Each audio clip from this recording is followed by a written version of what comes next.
वाहगुरु जीओ सत वाहगुरु जी हाजिर नाजिर है। गुरु अमरदास गरामी नजाद जे अफजाल हक अस्ति अशरा मुआद जे फसफो सनाय हमा बरतरी बसदरे हकीकत मुरब्बा नशी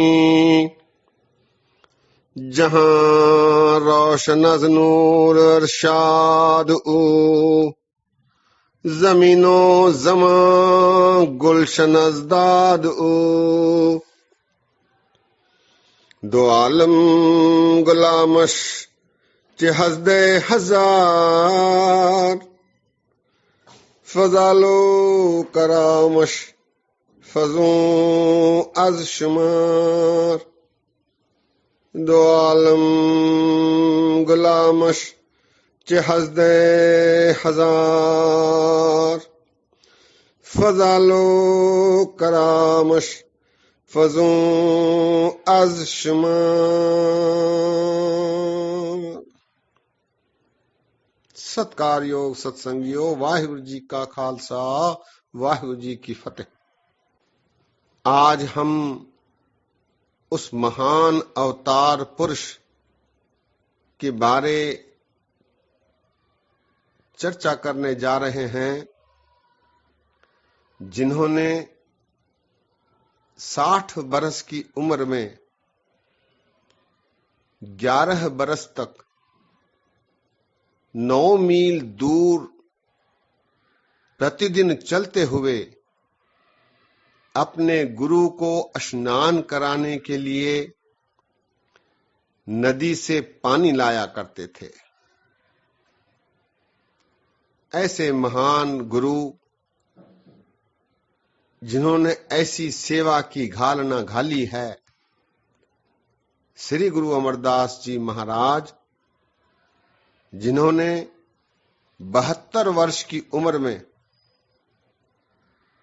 गुरुगद्दी प्राप्त की और 20 वर्ष तक गुरुगद्दी पर शोभायमान रहे। धन श्री गुरु अमरदास जी महाराज श्री गुरु नानक देव जी महाराज जी की तीसरी जोत थे। आप जी 20 बरस तक अपने गांव के लोगों को हरिद्वार प्रतिवर्ष दर्शन कराने ले जाया करते थे। गुरु अमरदास जी एक वैष्णव भक्त थे। आपकी भक्ति वैष्णव भक्ति थी। एक दिन आपने अपने भाई की बहू, जो श्री गुरु अंगद देव जी महाराज जी की पुत्री बीबी अमरो, उनके मुख से गुरु नानक देव जी महाराज जी का राग मारू में एक शब्द सुना। अमृत वेले का समय था और बीबी अमरो दही बिलो रहे थे। दही बिलोते हुए वे इस शब्द का गायन उच्चारण कर रहे थे। ये शब्द रागमारों में श्री गुरु नानक देव जी महाराज जी का है। इस शब्द का भाव है, दिन और रात जाल हैं और मनक एक पक्षी पंखेरु है, इस जाल में फंसा है। जितनी भी घड़ियां जिंदगी की बीत रही हैं वो व्यर्थ जा रही हैं। मन ने कभी सोचा ही नहीं कि इस जाल से कैसे निकला जाए, कब निकला जाए। मेरे लेखे कागज पर बुरे भले दोनों ही लिखे गए हैं, लेकिन मेरे कागज पर बुरे कार्य ही लिखे जा रहे हैं। मुझसे बुरे काम ही हो रहे हैं। मैं बुरे कर्मों में ही विलीन होता जा रहा हूं। आया तो इस संसार में भले कार्य करने, ईश्वर का स्मरण करने के लिए, लेकिन ईश्वर मुझसे विसर गया है। मेरा जीवन कब कैसे सफल होगा यह मैं नहीं जानता। मेरा शरीर भट्टी रूपी है, मेरा मन लोहा है और इसे पाप के कोयले जला रहे हैं।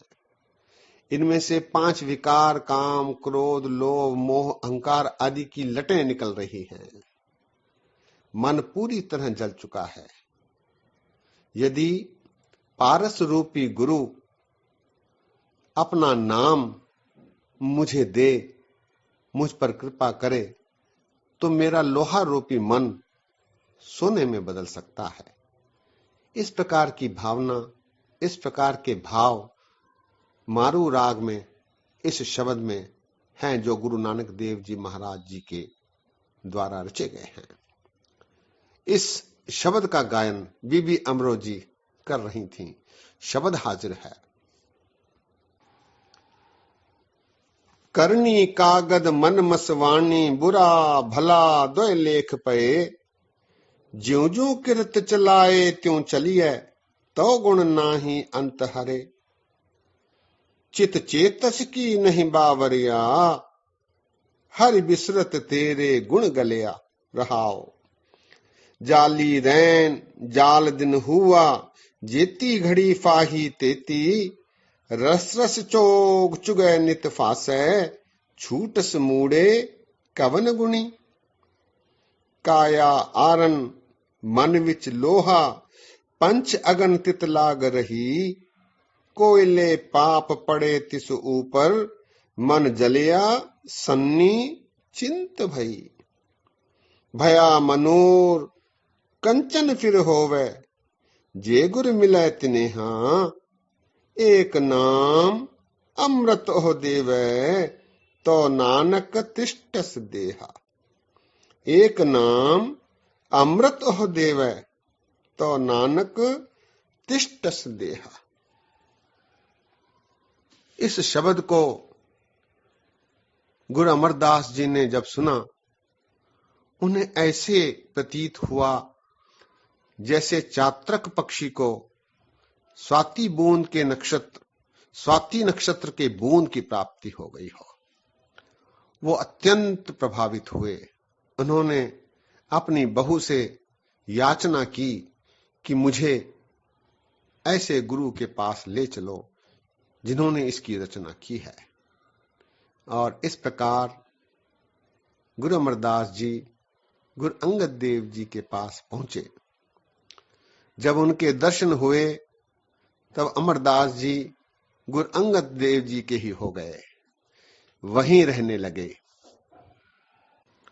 उनकी सेवा समर्पण की भावना को देखते हुए गुरु अंगद देव जी महाराज ने इन्हें गुरु गद्दी सौंपी। गुरु अमरदास जी महाराज ने गुरु बनने के पश्चात सिक्खी का प्रचार करते हुए गोविंदवाल साहब में एक बावली बनवाई जिसके 84 सीढ़ियां हैं,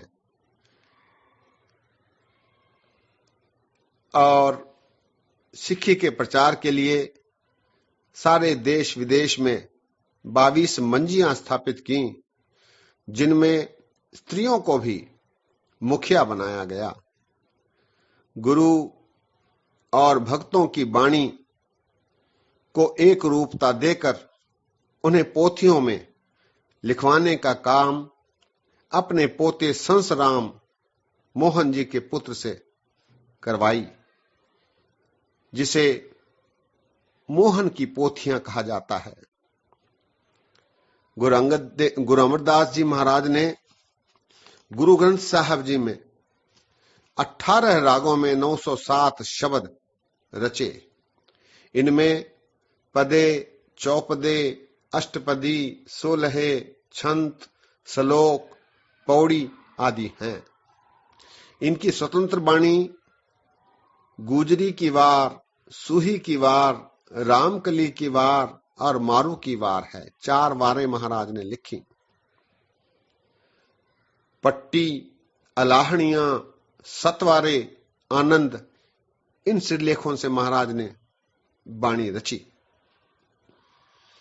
चूंकि अमरदास जी महाराज ने अपनी वाणी प्रौढ़ावस्था में लिखी है, इसीलिए इनकी वाणी में वैराग का पुट है।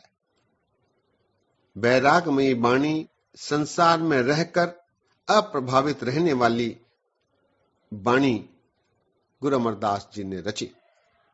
गौड़ी राग में गुरु अमरदास जी का एक शब्द अकाल पुरख परमात्मा के वियोग का चित्रण करता है।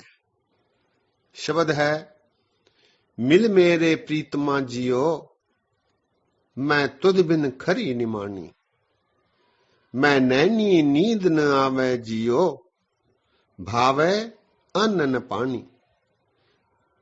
पानी अन्न न भावे, मरिए हावे, बिन पिर क्यों सुख पाइए। गुर आगे करो बेनंती, जे गुर भावे, जो मिले तिव मिलाइए। आपे मेल लय सुख दाता, आप मिलिया घर आए। नानक कामन सदा सुहागन, ना पिर मरे न जाए। नानक कामन सदा सुहागन, ना पिर मरे न जाए। इस प्रकार वियोग की वाणी गुरु अमरदास जी की है। माया से बचने के लिए चिताते हुए महाराज कहते हैं, माया होई नागनी जगत रही लपटाए। इसकी सेवा जो करे, तिस ही को फिर खाए। गुरमुख कोई गारडू, तिन मल दल लाई पाए। नानक से ही उबरे, जे सच रहे लिवलाए। कोई विरला ही इस नागिन रूपी माया से बच सकता है, ऐसा महाराज जी का उपदेश है। इस संसार को वो हरि का रूप ही मानते हुए कहते हैं, एह विश्व संसार तुम देख दे, एह हर का रूप है। हर रूप नदरी आया, गुर प्रसादी बूझिया। जा मिखा हरि कहे, हर बिन अवर न कोई। मन के बारे गुरु अमरदास जी का कथन है, मन तू ज्योत स्वरूप है, अपना मूल पछान। मन हर जी तेरे नाल है, गुरमती रंग मान। सबसे उत्तम सेवा हरि की सेवा मानते हुए गुरु अमरदास जी कहते हैं, हर की सेवा तुम करो, दूजी सेवा करो न कोई जी। हर की सेवा तो मनो चिंदियां फल पाई है, दूजी सेवा जन्म बिरथा जाए जी। संसार में आदि से अंत तक केवल पार ब्रह्म ही है, ऐसा विचार देते हुए अमरदास जी कहते हैं, आपना आप उपायों तदहो होर न कोई। मता मसूरत आप करे, जो करे सो होई। तदहो आकाश न पाताल है, ना त्रय लोई। तदहो आपे आप निरंकार है, ना ओपत होई। ज्यों तिस भावै तिवै करे, तिस बिन अवर न कोई। ज्यों तिस भावै तिवै करे, तिस बिन अवर न कोई। आप जी ने वाणी के साथ साथ सामाजिक चेतना जगाई, स्त्रियों को समान आदर दिया, संगत लंगर दोनों की प्रथा जारी रखी। पहले पंगत पाछे संगत वाली प्रथा चलाई। गुरु रामदास जी को, जिन्हें पहले अपना जवाई बनाकर गुरगद्दी सौंपी और उन्हें अमृतसर बनवाने की आज्ञा दी। अनेक प्रकार के कार्य गुरु अमरदास जी ने अपने जीवन में किए। सत्कार योग सत्संगियों, गुरु अमरदास जी के वचनों को सत्य सत्य कर मानना हमारा कर्तव्य है। हमें उनकी वाणी को समझने के लिए पढ़ना चाहिए। उनकी आत्म विभोर करने वाली वाणी आनंद साहब, जिसकी 40 पौड़ियां गूढ़ गंभीर उपदेश देती हैं, जिन्हें समझकर हम इस कलयुग वाले जीवन में अपना जीवन सफल कर सकते हैं। दास के इतने वचन परवान करो। भूला चूकां दी क्षमा। फतेह गजाओ। वाहिगुरु जी का खालसा, वाहिगुरु जी की फतेह।